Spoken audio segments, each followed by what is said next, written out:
90 વર્ષના બા આરામ કરવાની જગ્યાએ હજુ તેઓ પોતાના પશુઓની માવજત કરી રહ્યા છે. લાકડીના ટેકે ટેકે ચાલતા બાની આ જવાબદારી છે. કરે પણ શું, ઘરના દીકરાઓ તો બહાર કમાવા ગયા છે. આ દાદીમાં પણ 90ને પાર પહોંચી ગયા, જેઓ પોતાના ઘરને સાચવીને બેઠા છે. જો અચાનક બીમાર પડ્યા તો પાડોશીની મદદ જ લેવી પડે, અને ત્યાં પણ યુવાનો કે પુરુષો હોય તો, નહીતર મહિલાઓએ જ દાદીમાને દવાખાને પહોંચાડવા પડે. આ બાળકોને પણ જુઓ, કેટલાય સમયથી આવા સેંકડો બાળકોએ પોતાના પિતાને રૂબરૂ જોયા પણ નથી, માત્ર ફોન પર જ વાત કરી છે. ના પપ્પા તેની સાથે રમી શકે છે, ન તો ગાલ પર હાથ ફેરવીને વાલ કરી શકે છે. પણ કરવું પણ શું?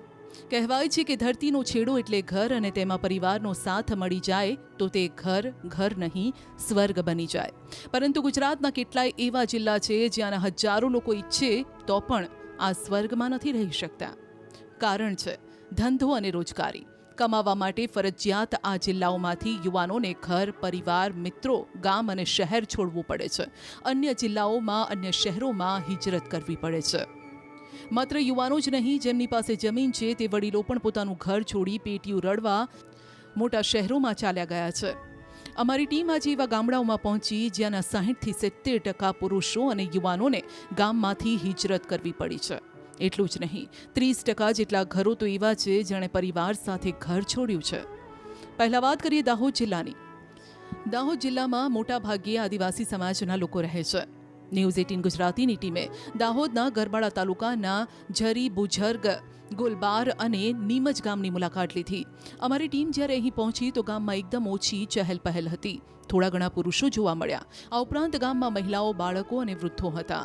2011ની વસ્તી ગણતરી મુજબ ઝરી બુઝર્ગ ગામમાં 14,329 લોકો વસવાટ કરે છે, જેમાંથી 80% લોકો તો મજૂરી કામ અર્થે બહાર ગામ રહે છે. અમારી ટીમ પણ જ્યારે ગામમાં ફરી તો 30% ઘરો પર તાળા લટકેલા જોવા મળ્યા.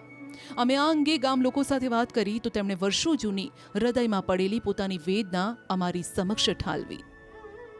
કઈ ધંધો નહીં ચાલે ભાઈ, કઈ ખાવા નથી જડતું ને. પાર બધા ડોહા ડોહી એક બે પહેરી જાય છે, પાછ ગુજરાતમાં નાહી જાય છે. અમદાવાદ, રાજકોટ, ભરૂચ, ગુંડલ બધે નાહી જાય છે. ત્યાં શું ખાય છે? ડોહા ડોહીમાં કઈ ખાવા નથી જડતું. શું છે? સરકાર કઈ હાલે તો જ છે નથી. અમે અહીં ગામમાં જે થોડા ઘણા પુરુષો છે તેમની સાથે પણ વાત કરી. તેમણે કહ્યું કે મજબૂરીએ તેમનો પરિવાર તોડ્યો છે. ધંધા નથી ને યાર, ગામમાં હું બહાર ગામમાં જવા એનો ધંધો કરવા.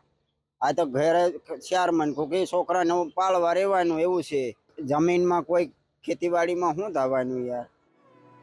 ગામના લોકોએ દાવો કર્યો છે કે મોટાભાગના લોકો બહાર છે. કેટલાય ઘરોમાં એક કુટુંબમાં 6 લોકો હોય તો 4 તો મજૂરી માટે બહાર ગામ જાય છે, જ્યારે કે 2 લોકો ઘરે રહી ઘર, ખેતી, વડીલોને સાચવે છે, જેથી ગામમાં સન્નાટો છે. આમાં ખેતીનું, નીંદવાનું, ડગરાને આપણે માલનું ખોળ પાણી કરીએ ભાઈ. ખેતી નહીં થાય એવા ટાઈમે તો પડી રહેવાય. હવે 10 માણસને શું કરવાનું યાર? અહીંથી બધા જાય ડોહા ખાલી રહે. બહાર તે સાહેબ શું કરી, મજબૂરી માટે જવું પડે જ ને. ગામમાં અમે એક વૃદ્ધ સાથે વાત કરી, જેઓએ જીવન આખું મજૂરી કરીને પસાર કર્યું. તેમણે કહ્યું કે હવે કામ થતું નથી એટલે તેઓ ઘરે બેઠા છે, પરંતુ અત્યાર સુધી તેઓએ ખૂબ જ મહેનત મજૂરી કરી છે. આ કામ તેમના છોકરાઓ કરી રહ્યા છે, અને એટલે જ જીવન આમ જ ચાલી રહ્યું છે. માત્ર જવાબદારી એક ખભા પરથી બીજા ખભા પર ગઈ છે. બસ આટલું જ બદલાયું છે.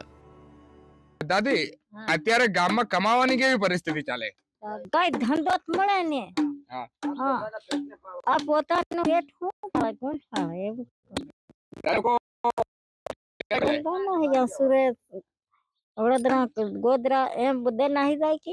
દાહોદ જિલ્લામાં જે રોજગારને લઈને એક મોટો સવાલ ઉભો થવા પામે છે, અને મોટો સવાલને કારણે જે લોકો છે તે સ્થળાંતર કરતા હોય છે. ત્યારે રાજકોટ, સુરત, વડોદરા, અમદાવાદ જેવા મોટા શહેરોમાં જે લોકો છે તે ધંધો રોજગાર માટે અહીંથી નીકળતા હોય છે, અને અત્યારે જે ગામમાં 60થી 70% લોકો છે તે મોટા મોટા શહેરોમાં પલાયન કરી રહ્યા છે.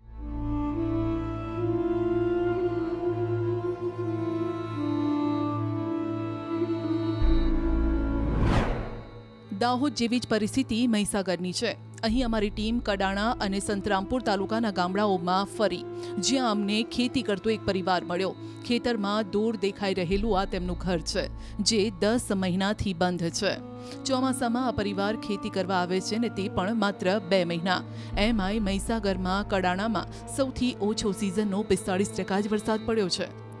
એટલે આ વખતે 2 મહિનાની ખેતીની પણ ખેડૂતોને ચિંતા છે. મરી જા મજૂરી કરે દે, વરસાદ પડતો નથી હરખો ને બહાર જઈને કામ કરીએ તારે રોજીરોટીને હેરે ને. જયસિંહભાઈ અને તેમની આસપાસ રહેતા પરિવારોની હિજરત કરવાનું કારણ પાણી છે. તેમની પાસે ખેતીની જમીન છે, પણ નદી કાંઠે તરસ્યા જેવો ઘાટ છે. 10 જિલ્લામાં કડાણા ડેમનું પાણી પહોંચાડાય છે, પરંતુ તેમના માટે તો દીવા તળે અંધારા જેવી સ્થિતિ છે. વર્ષોથી આ અમારી પરિસ્થિતિ છે કે ચોમાસાની પાક એટલી જ મળે ને તો એનાથી અમે નભીએ છીએ ને 8 મહિના અમે બહાર કોઈ બી રીતે ધંધો કરવા બહાર જઈએ. અમારા બાપદાદાથી ટાઈમથી આ જ પરિસ્થિતિ છે. મહીસાગર જિલ્લો બને 10 વર્ષ થયા, ત્યાં સુધી કોઈ એ નથી. સ્થાનિકોનો દાવો છે કે ઘરની ખેતી હોવા છતાં તેમને અન્ય જગ્યાએ મજૂરી કામ કરવા જવું પડે છે. જે હાથમાં ખેતીકામના સાધનો હોવા જોઈએ તે હાથમાં ક્યારેક ઈંટો તો ક્યારેક સિમેન્ટની બોરી હોય છે. અમારે બહાર છોકરાઓને અને બૈરાઓ બધાને લઈને લબાસા પોટલો લઈને જ જવું પડે છે બહાર. જ્યાં કામ મળે ત્યાં જવું પડે. જ્યાં કામ મળે, કચ્છ, ભુજ, કાઠિયાવાડ, સૌરાષ્ટ્ર, ગમે તો જ્યાં મળે તો જવું પડે. કાં તો મજૂરી કામ, કડિયા કામ કરવું પડે, કાં તો ઈંટો ઉસી કરવી પડે.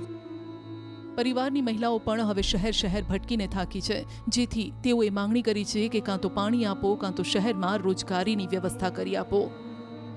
સુરત, અમદાવાદ બધે જો છો એમ ને? હા, એટલે આ 2 મહિના જ ખેતી કરવા 2 મહિના ખેતી કરવા આવ્યા. કહી શકાય કે 10 વર્ષ થઈ ગયા જિલ્લાને બને, છતાં પણ અહીંયા જીઆઈડીસી સહિત કોઈ પણ કંપની અહીંયા સ્થાપવામાં નથી આવી, જેથી કરીને અહીંના લોકો છે તે બહાર ગામ મજૂરી કામ કરવા જવું પડે છે અને પોતાના પરિવારનું ભરણ પોષણ કરી રહ્યા છે. ત્યારે ગામ લોકો જણાવી રહ્યા છે કે અહીંયા કોઈ તાત્કાલિક ધોરણે કોઈ જીઆઈડીસી આ કંપની શરૂ કરવામાં આવે, જેથી કરીને જે મજૂરી કામ કરતા બહાર જતા લોકો છે તે જિલ્લામાં જ તેઓને મજૂરી મળી રહે અને સ્થાનિક રહી શકે તેવી માંગ લોકો કરી રહ્યા છે.